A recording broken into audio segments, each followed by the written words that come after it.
Welcome back to PI, to Pauli Institute on Pi Day, the International Day of Mathematics that is dedicated to the number of the circle to pi, so March 14. Same procedure as last year, hopefully for the last time. We cannot make a presence event, we cannot meet friends, invite people all over the world to celebrate Pi Day. We are again in the seminar room here in Vienna. University is more or less locked down, no courses, all the teaching is online. So the situation did actually not really change today, 1 year ago. What is the thumbs times pi estimate when this will end? Well, my personal estimate is today in a year we shall be out of the worst. Not already this summer, there will be no free travel this summer, that's for sure. Christmas, I would not be sure. But give us another year until the vaccination is really working. Then there is hope that the worst is over. So, same procedure as last year. The same 7 friends have been willing to contribute by sending us a short video. So there's Alfio Quattaroni in Lodi and now Milano, who will give a short statement how he does helpful mathematical modeling and simulation for medicine. There is Doron Levy in Maryland, near Washington, University of Maryland, near Washington DC. So one good news of the last year, we got rid of one plague, which was Donald Trump in the White House. There is Peter Markovich, who is now in Bad Ischl in the Austrian Alps. The globalist who used to fly around the world from Shanghai to Rio to Cape Town, he's localized between Vienna and Bad Ischl, and so this is one of the effects we all have, no more travel. Besides people in China, there's Xi Jin in Shanghai and Chenan Zhu in Beijing. They will tell us that inside China, which is 1.4 billion people, you can travel more or less free. So there is countries that did a good strategy, not only China, but also countries like Australia, New Zealand. There is several examples that you could be very effective in fighting Corona. There is Idris Titi. He's now in Acre in Palestine. Last year he was in Cambridge, UK, which was part of the European Union at that time. And last but not least, there's Claude Bados in Paris, who celebrated his 80th birthday shortly after the last Pi Day, and he is in good shape in Paris. So our 7 friends will report us. Just a short final remark, so let's be self-critical. What was the role of mathematics during the pandemic? Well, have it been helpful? Yes and no. So when it came to prognosis with mathematical modeling, for example, the SIR model, which was used by Ferguson in the Imperial College study, this kind of models with differential equations, forward computation, actually did not give any useful information. In Austria we had a COVID prognosis consortium of so-called mathematicians who was in charge of giving advice to the ministry and to the politicians. What is the prognosis, how Corona will develop? It was a complete disaster, they completely failed, the mathematical models did, on the contrary, gave wrong information.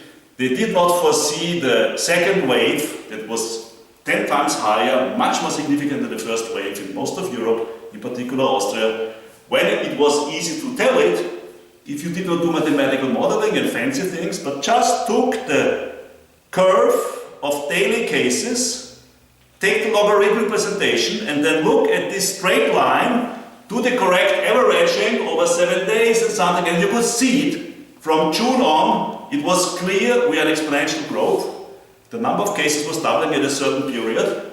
And in September, it was obvious, and you should be able to do something. Unfortunately, the retired statistician Erich Neuwirth and myself, we could not go through to politics telling them, look, in November we will have 10,000 cases per day. It was the continuation of the line. No modeling in some fancy way. So, the prognosis completely failed and we had a really severe second wave, and since then we are between a lockdown or no lockdown. In Austria, like most of Europe, the situation is still very bad. So that's one model that was working, just take the logarithmic curve. A second model that was very successful was a simple analog model. Take the lockdown in Wuhan, take the lockdown in Italy, you repeat the experiment the third time in Austria. So shift the x-axis to the beginning of lockdown, rescale the y-axis, and then you have a prognosis that was amazingly accurate. You can see that on the Pauli's webpage. For example, on 7th of April last year, we could predict the number of cases with a precision of 1% over several weeks. It was a very simple model, a data-driven analog model, without any differential equation that we normally do. So COVID crisis has shown us use simple, reliable model with a deep insight and avoid forward computation with models like SIR model that are notoriously not unstable in some sense, but depending on the error in the data and the parameters. And the other thing that is what I learned is statistics should go back to math department. We should work together with people in statistics, because the statistic that is done in medicine is far away of being optimal. They get the data and then they apply black box, straightforward tools from standard statistics. I did a prevalence study with oncologists, so now I have a paper in the Journal of Clinical Oncology, and it was over 6 weeks all the patients, so a time-dependent prevalence that changes over time. How do you compare that to a usual sample over a few days? So I entered the field a little bit, and I saw that there is really work to be done from mathematicians who understand the foundations of statistics, and more colleagues should invest into that field. So that's my two little messages, and let's now listen to the message that our friends all over the world came with us. Thank you. Hello everyone, this is Alfio Quarteroni from the Politecnico Milano and the PFL in Lausanne. This is our second celebration of the Pi Day, the second in the pandemic era. We hope this is going to be the very last one. Meanwhile, we keep doing what we used to do last year, and we are basically at home, especially here in Milano. We're still in this so-called red zone. This means that there's very little that we're allowed to do. So we stay home, we continue doing our research and teaching online, and we try all to do our best to be optimistic and be active. From my side, I've been putting on top of my usual research and my usual activity a couple of new activities. One is about the development of a new mathematical epidemiological model that we did together with my colleagues at MOX at Politecnico Milano, and we use it to help our authorities to have a better idea on the possible evolution of the pandemic and take the appropriate measures. And on the other side, we try to generalize our cardiac simulation model in order to account for the problems that people affected by COVID experience with their lungs, and try to connect lungs and heart and see the way the, say, low saturation of oxygen, for instance, and the higher resistance of the parenchyma in the lungs may significantly affect the functionality of the heart. So we try to stay active and being stimulated by this enormous tragedy and turn it in a positive way whenever it is possible, of course, and try to provide our contribution from the mathematical side. We know that mathematics can help in very many different circumstances, and so we have really to try to do our best and being positive, even though the time is so sad. So all the best to everybody. Stay safe, and thumbs time pi.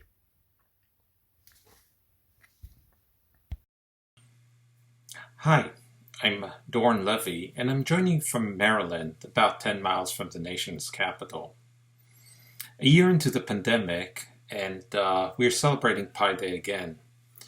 While many things seem to be exactly the same as things have been a year ago, there are some changes that I'd like to note. Well, first, we do have a new president in the US, so that's a big change. And second, we do have a vaccine that seems to be effective, and many of us started getting it, so that's great.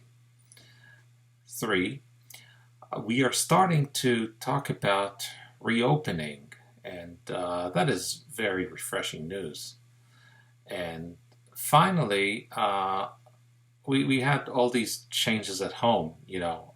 Most of us, I think, converted our homes into something that resembles a TV studio. In our department, we wanted to celebrate Pi Day in a special way this year. I mean, instead of preparing pies and eating pies, we asked a local company to prepare a puzzle. So we have this custom-made puzzle shaped as pie using pentominoes, and it's all done with Maryland's colors, black, red, and yellow. A refreshing activity for this upcoming Pi Day. So what can we wish and predict for the next year? Well, hopefully things will be much better for everyone. It is a cautious prediction I'd like to make that in a year's time we will already be able to celebrate Pi Day in person, and we will cheer to that. So, Pi thumbs up from Maryland, USA. Hello, friends. Hello from the beautiful town of Bad Ischl in Upper Austria. Unfortunately, it's a gloomy day, and most likely you cannot see the mountains in the background. Anyway, we are exactly 1 year into the pandemic. We had a very gloomy outlook a year ago. The outlook essentially has not improved completely. It has improved slightly, but we have probably learned to see or to appreciate even a little bit of light that comes our way. I said a year ago that we will get through this by listening to science, and this is more true than ever. Science has progressed a lot. It has progressed in the treatment of seriously sick patients. It has given us a great choice of vaccines. Unfortunately, there are issues in the production process in terms of that production is not as fast as we would like it to have. There is serious issues in the distribution of the vaccines. We can only hope that those problems will be solved rather sooner than later. And then I am really convinced that we will get through this in a reasonable amount of time. And by a reasonable amount of time, my prediction is 6 months to 1 year. Pandemics pass. This pandemic will pass as well. We have to hold on tight for a little more, and I wish you a lot of strength for this. Thank you. Hello, this is Xi Jun from Shanghai Jiao Tong University. Happy Pi Day. It has been a year since we did this video conferencing last year. It has been a tough year for everyone. In China, things are relatively easier. They have done a very good job in controlling the virus. So life has been semi-normal from, say, last May. And we can travel around inside the country. Of course, it's impossible to travel overseas. This year, I'm supposed to be in Marseille, Lumini, as a Jean Marais chair to organize the events around the theme of kinetic theory. Clearly, I cannot go there. So we have been organizing events online. But over the last year, we have organized many events, both online and on-site. And we have had on-site conference since last September. Some of the conference are even very large. So I would say things are relatively easier in China compared to the rest of the world. But I'm very eager to see that the doors are open. People from overseas can come to visit us. I miss all of my academic friends overseas very much, so I'm eager to welcome you to visit Shanghai whenever the situation allows. As far as when the pandemic will end, I don't know. I expect for the Western countries, probably this fall, life will be normal. For the other part, I'm not sure. But anyway, it's great pleasure to be here. Thanks Norbert for organizing this event. And have a good day. Bye-bye. Greetings, this is Zhenan Zhong from Beijing International Center for Mathematical Research at Peking University. It has been a year, and I would like to thank Norbert for making this happen. So this is another round of global celebration of the International Pi Day, and I of course feel thrilled to be able to participate in this. If you're wondering what's going on after a year here in Beijing, why not just walk with me? So I will show you the campus. So basically, we have just started our semester 2 days ago, literally, and all the faculties and the staff members have been vaccinated. The students, well, they are required to take a certain test before they can really get into the campus, but they can travel freely. Whenever they want to leave the campus, they just need to report it, but there's no hard quarantine anymore. I'm in this open area, so that means I do not need to wear a mask. But if you're going to a shopping mall or going on some public transport, you are still required to wear a mask. Okay, now we are by the side of the Weiming Lake, and I hope you can see the Boya Tower. Okay. The Boya Tower is over there. You see that? Okay. Okay. So I guess we just arrived at this city, and we do not see a big range of flowers yet. But hopefully we can see a lot of blossom of flowers soon, very soon. Well, I do not have a very wise estimate for how long this whole chaos would last, but I hope it will end very soon. And I of course longing for travels to all around the world and meet my friends in person. Okay, so I hope I can see you soon. Everybody please keep safe, and bye bye. Hello everyone, happy Pi Day. Greetings from my hometown. Last year I greeted you from Cambridge. However, right now I have been in my flat working all the time, virtually online like everyone, attending many conferences, many seminars, presenting some, working, collaborating with many of colleagues and friends. It has been a very tough year. The fact that we are unable to travel and to meet in person doesn't mean that we saved some time. In fact, that time has been used very efficiently by asking people to give more seminars, and we were able to attend many international seminars and attending places or conferences at places which we would never got there. Anyways, I would like to wish you again happy Pi Day, and I hope next message, we will be able to meet in person, and that we'll have recovered from this crisis, international crisis. And take care, please, of yourself and your families, and stay safe. Thank you very much, and once again, happy Pi Day. As we know, since 14 March 2016, the 14th of March has been decided to be the Pi Day, the day of the community of mathematicians. So I also want to join the crowd to celebrate for this day the creativity and the friendship of our community. Both creativity and friendship go together, and they are essential part of our life. turns out that this few days before, Andy Maida was a leader in our community and he just passed away. And it, at the same time, as we celebrate these P days, I want to remember Andy, who was really a leader and who completely illustrated both the friendship and the creativity of this community.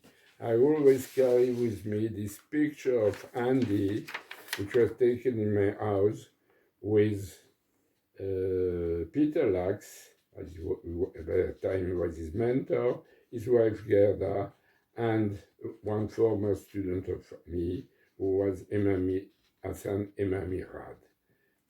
What?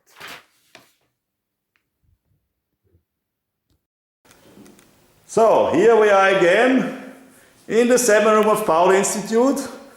Thanks to Inma, who was again my assistant for this video, in our lecture room that is not used but for this kind of videos now. Again, the empty floor of Pauli Institute. We still work. My assistants and PhD students can come, but no more classes. And we miss our friends all over the world. So let's hope that today in a year, this will look different. Hello, this is Maximilian and Birgit Mauser. Our thumbs times pi estimate is that this pie is going to be delicious.